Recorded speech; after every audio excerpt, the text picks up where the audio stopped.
This is music, and this is a turbulent video.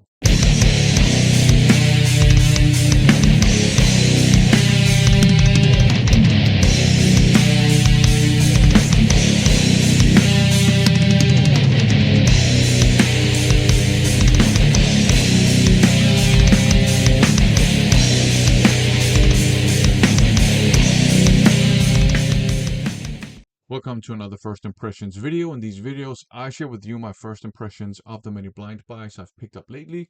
This time I have 5 CDs, 3 artists, and it's mainly progressive metal. Let's just get down to business.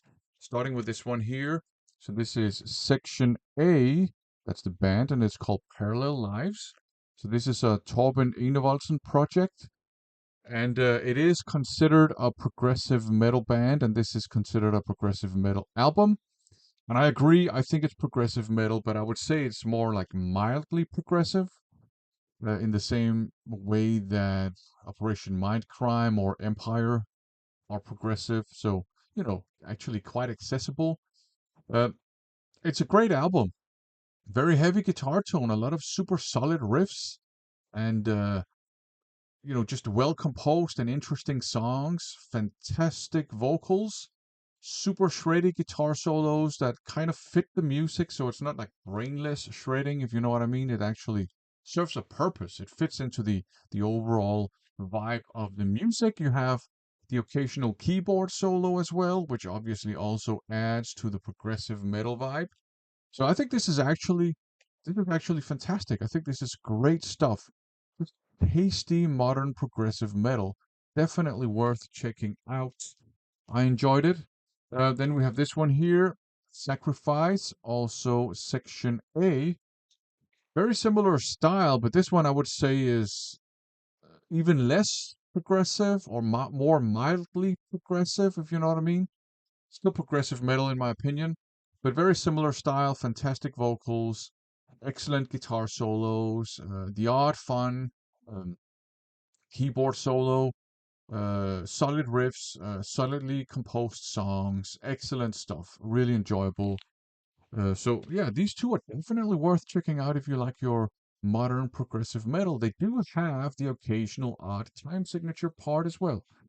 And then there's this one here, also Section A, the Seventh Sign. Now, this was the one that I was certain I had not heard before, as far as I remember. Turns out that this one is the one that I had definitely heard before. Uh, this one is much more progressive. This one has way more odd time signature parts.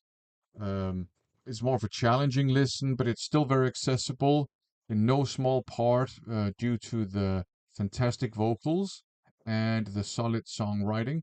But you have like, more unconventional song structures, more things going on. This one leans more into the Dream Theater side of things.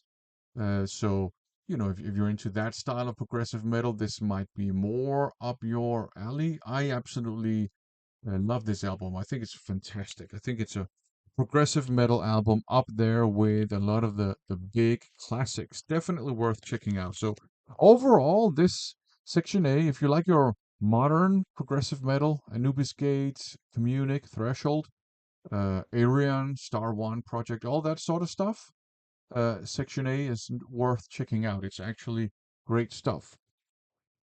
Now the odd man out, Thunbomb, Light Up the Sky. This is a Tracy Guns and Michael Sweet project, but you might be surprised to learn that this is quite heavy metal. I think they have 2 albums out. This one is the second album, and the debut album to me is mainly a doom metal album. This is more of a heavy metal album, but it does have a lot of heavy doom metal and doom metal informed parts to it. So it's quite inspired, I think, by Black Sabbath. Uh, this is great stuff. I really like how heavy this is without being super doomy. Like I said, it's more heavy metal at the end of the day than doom metal. The vocals are great, but he has quite unique voice, so it might be an acquired taste. It did take me a couple of songs to get into the vocals, but the guy can definitely sing. just a matter of maybe getting used to a less typical way of singing, if you know what I mean. Great guitar work on this one too.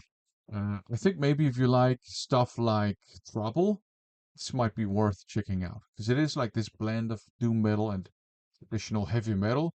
This one leaning more towards traditional heavy metal, their debut leaning more towards doom metal, in my opinion. In any case, very enjoyable stuff.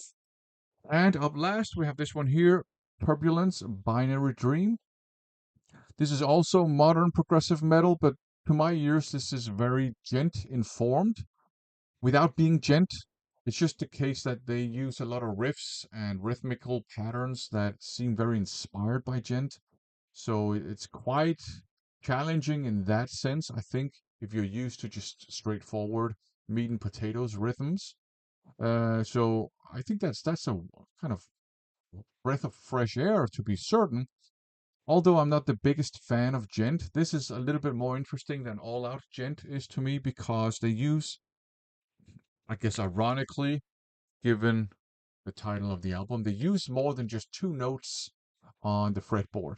So it's actually quite interesting, quite enjoyable. I did quite like it. It does have overall just progressive music vibes, but the main progressive part to me, that's the kind of djenty rhythms. Um, it's definitely an album that I need to revisit more times, to get a full idea and full appreciation of it. But my positive or my first impression was definitely positive. So there you go. I liked all five of these, but as always, check them out on your own, see if you like him. For now, thanks for watching.